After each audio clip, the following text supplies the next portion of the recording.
son règne de plus de 70 ans, la reine Elisabeth n'avait pas fait l'unanimité.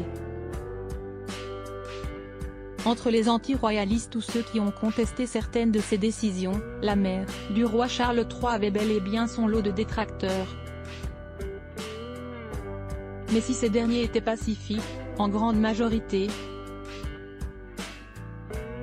d'autres ont eu des idées bien plus sombres. Comme l'ont révélé nos confrères américains du Daily Express, qui se sont appuyés sur un rapport du FBI publié ce lundi 22 mai, Elisabeth II a été la cible d'un complot de l'armée républicaine irlandaise, IRA.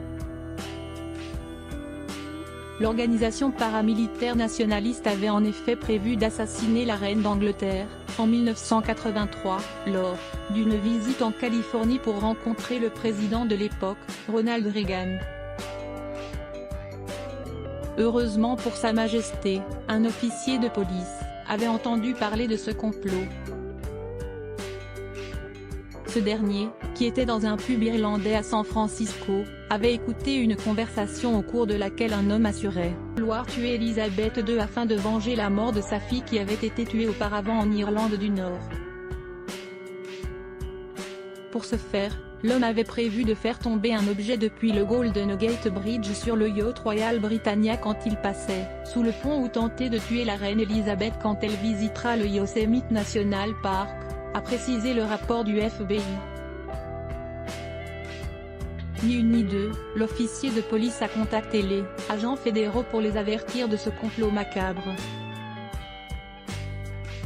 Finalement, la visite de la reine a eu lieu un mois plus tard, sans accroc.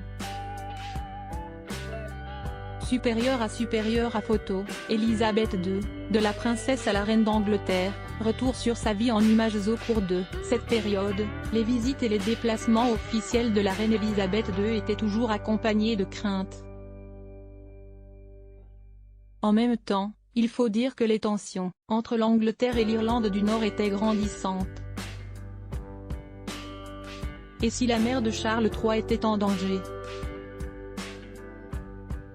le reste de sa famille l'était tout autant. En août 1979, l'IRA avait placé une bombe sur un bateau dans lequel l'oncle et un des petits-fils du prince Philip Lord Mountbatten étaient présents. Les deux hommes ont perdu la vie dans l'explosion en plus des nombreux membres de l'équipage qui avaient été blessés. Article écrit en collaboration avec 6 médias. Crédit photo, agence Best Images.